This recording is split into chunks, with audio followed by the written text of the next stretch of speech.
Good morning students. Today now we are discussing about reproduction in organism animal classification.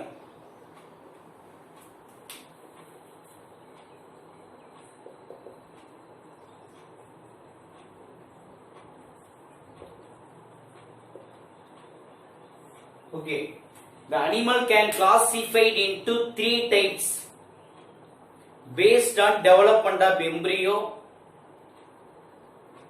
Next, lay the fertilized or unfertilized egg or give birth to young ones. Okay, they are classified into three types. One is called oviparous, second one is called viviparous, third one is called ovoviviparous. Okay, the organism or animal can classified into three types. One is called oviparous, another one is called viviparous, third one is called ovoviviparous. Based on development of embryo.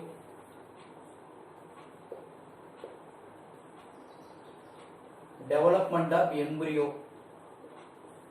Embryo வச்சு ரெண்டாவது என்னன்னு கேட்டா fertilized or unfertilized egg.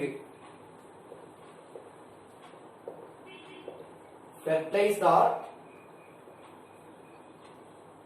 unfertilized egg. கருவுற்ற முட்டையா கருவுறாத முட்டையா. Then give birth to young ones.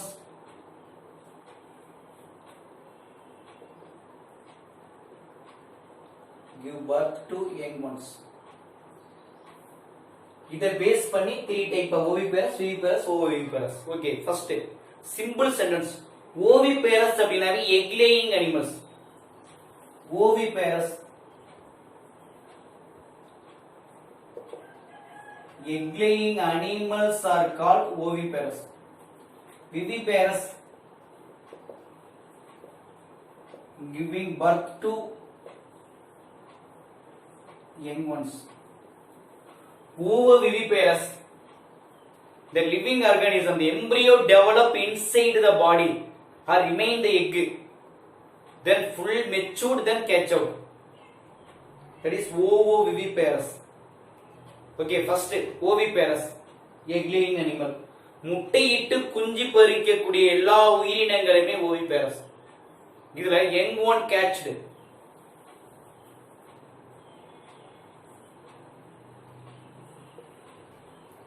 Young one catch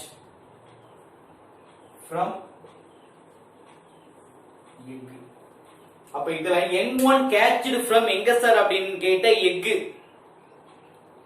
okay, எங்க sir outside of the எங்க sir அப்படின்னு கேட்டா பாடி அல்லது outside of mother.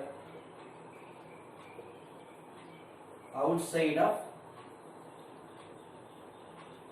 Mother அப்படின்னு சொல்லுவோம். இல்லது laid outside of mother. Okay, what are the example? Oviparous என்ன example சொல்லலாம்? reptiles and birds. Understand? What is oviparous?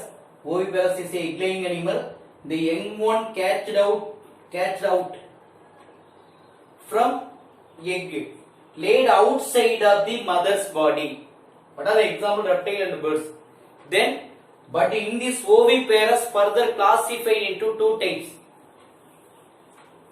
One is called calcareous, another is called not calcareous. Calcareous, another non-calcareous. Okay, what is by calcareous? Calcareous means one of the cell made up of calcium carbonate, சுண்ணாம்பு கற்களால் உருவாக்கப்பட்ட ஒரு layer. One is calcareous, another one is called non-calcareous. இப்போ what is by calcareous? The egg covered by hard cell.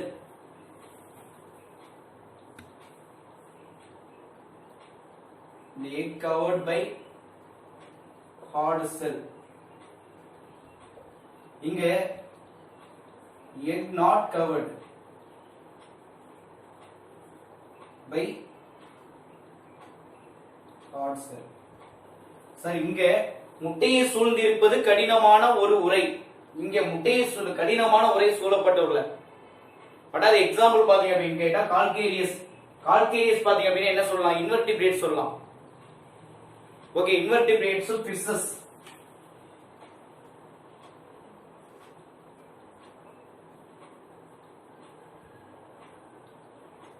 Okay, நான் calcareous amphibian frog. Another example. Okay, then viviparous. What is my viviparous? Giving birth to young ones. குட்டி போட்டு பால் கொடுக்கக்கூடிய, குட்டி போட்டு பால் கொடுக்கக்கூடிய எல்லா உயிரினங்களுமே viviparous. அதாவது animal give rise to young one. Animal give rise to young ones. Okay, இப்ப viviparity. viviparity அப்படிங்கிறது ஒரு ப்ராசஸ். அந்த ஈனக்கூடிய கண் ஈனுதல் அப்படின்னு சொல்லியா, ஈனுதல் அப்படின்னு சொல்லுவோம். In this type of developmentல young one born alive,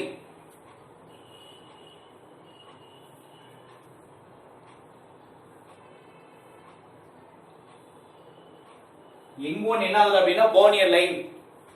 எப்படி sir? after being nourishment in the uterus, after being nourishment in the uterus through எது வழியான்னு கேட்டா placenta. nourishment means another feeding food. அப்ப after being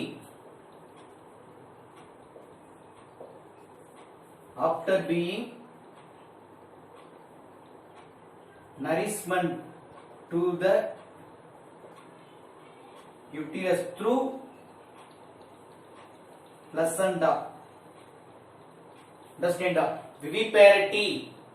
viviparity process. In this process la young one born alive after being nourishment to the எது வழியான்னு கேட்டா that is uterus. எங்க uterus கர்ப்பப்பைக்கு போகுது. through எது வழியான்னு கேட்டா placenta மூலமா தாய் சேய் இணைப்பு திசுன்னு சொல்லுவோம். இது ஒரு side.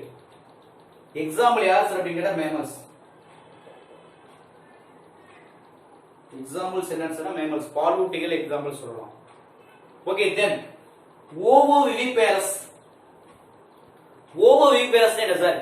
the embryo develop inside the body ன்னு சொல்லுவோம். அப்ப embryo develop inside and remain in the mother body.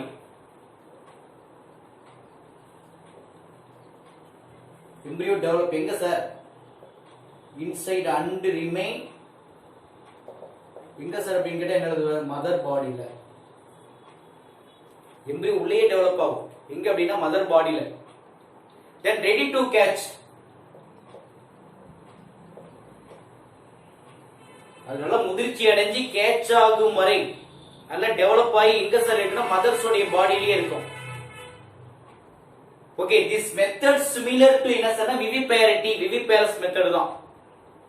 ஆனா அங்க என்ன இல்ல, எம்பிரியோ வந்து பாத்தீங்க அப்படின்னா என்ன சொல்லுவாங்க? Embryo develop. அங்க நோ பிளசண்டல் கனெக்ஷன், அங்க என்ன இல்ல.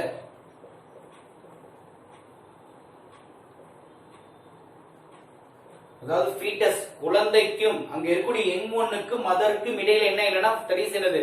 there is absence of placenta. இங்க பாத்தீங்க அப்படின்னு கேட்டா placenta யாருக்கு இடையில? ஃபீட்டஸ்க்கும் சரி யூட்டிரஸ்க்கும் வந்து பாத்தீங்க அப்படின்னு கேட்டா யாருக்கு இடையில? அங்க இருக்கக்கூடிய மதருக்கு இடையில ஃபார்ம் ஆயிருந்தது. அந்த ஃபீட்டஸ்க்கு இடையில placenta. எம்பிரியோவுக்கும் யூட்டிரஸ்க்கு இடையில placenta இருந்தது சார். இங்க என்ன இல்ல, எம்பிரியோவுக்கும் யூட்டிரஸ்க்கும் என்ன கிடையாதுன்னா there is no placenta. இப்ப placental connection இல்ல. இது mother receive the nourishment. அப்ப இதுக்கு எப்படி சார் nourishment கிடைக்குது? அப்ப இதுக்கு nourishment வந்து பாத்தீங்க அப்படின்னா placenta மூலமா. பட் இதுல nourishment எப்படி சார் ஃபார்ம் ஆகுது அப்படின்னு கேட்டா என்ன சொல்லுவோம்? அங்க இருக்கக்கூடிய egg yolk, இந்த மஞ்சக்கருன்னு சொல்லுவோம் egg yolk. அப்ப அந்த egg yolkல இருந்து வந்து பார்த்தா அப்படின்னா ஃபார்ம் ஆகும். அப்ப இந்த ovoviviparity seen in எங்க சார் அப்படின்னு கேட்டா fish. அதுல யாருக்கு அப்படின்னு கேட்டா சார்க், கார்டிலேஜினஸ் fish அப்படின்னு சொல்லுவாங்க. Cartilaginous fish. ஓகேவா? The animal can classified into 3 types. One is called oviparous, viviparous, ovoviviparous. Based on development of embryo, fertilized or non-fertilized egg, giving birth to young ones. What is oviparous? Egg laying animal. முட்டையிட்டு குஞ்சு பறிக்கக்கூடிய எல்லா உயிரினங்களும் oviparous. Example, the young one catched out from எங்க sir அப்படின்னு கேட்ட egg, முட்டையிலிருந்து கோழி குஞ்சு வெளியேறுது. Okay, எங்க sir? outside of mother. Understand? Environment there is outside of mother. தாயை விட்டு வெளியில. இந்த இடத்துக்கு ஒண்ணு ஞாபகம் வச்சுக்கோ. Example, reptile birds. Then in this egg can classify into two type. ஒன்னு calcareous egg, இன்னொன்னு not calcareous egg. Calcareous அப்படின்னு கேட்டா it is made up of calcium carbonate ஆன ஒரு செல். அப்ப the egg is covered by hard cell. This is called calcareous. That is what are the example invertebrates and fishes. இங்க non calcareous, the egg is not covered by cell. What are the example? Amphibian frog. Okay, then viviparous, giving birth to young ones. குட்டி போட்டு பால் கொடுக்கக்கூடிய எல்லா உயிரினங்களுமே viviparous. இப்போ இதுல animal give rise to young one. எப்படி sir? viviparity. Viviparity one of the process. In this process, young one born alive after எப்ப? Being the nourishment to the uterus through placenta. What are the example of mammals? Third, ovoviviparous. இங்க embryo develop inside the body and remain mother body to ready to catch. அது catch ஆகும் வரை என்ன பண்ணும்? தாயுடைய வயிற்றுக்குள்ளேயே தான் இருக்கும். That is resembling to என்னன்னா viviparous. ஆனா இங்க என்ன மட்டும் இல்லனா no placental connection between யாருக்கு இடையில எம்பிரியோவுக்கும் மதருக்கும் இடையில என்ன கிடையாதுன்னு கேட்டா placental connection கிடையாது. அப்ப அந்த nourishment to எது வழியா சரி எடுக்குது அப்படின்னு கேட்டா egg yolk. இங்க இருக்க egg yolk மூலமா வந்து ஃபார்ம் பண்ணிக்கும். பட் அத எக்ஸாம்பிள் பாத்தீங்க அப்படின்னா fish சொல்லுவாங்க. fishல எக்ஸாம்பிள் யார் அப்படின்னா shark, that is a cartilaginous animal அப்படின்னு சொல்லுவோம். ஓகேப்பா, thank you.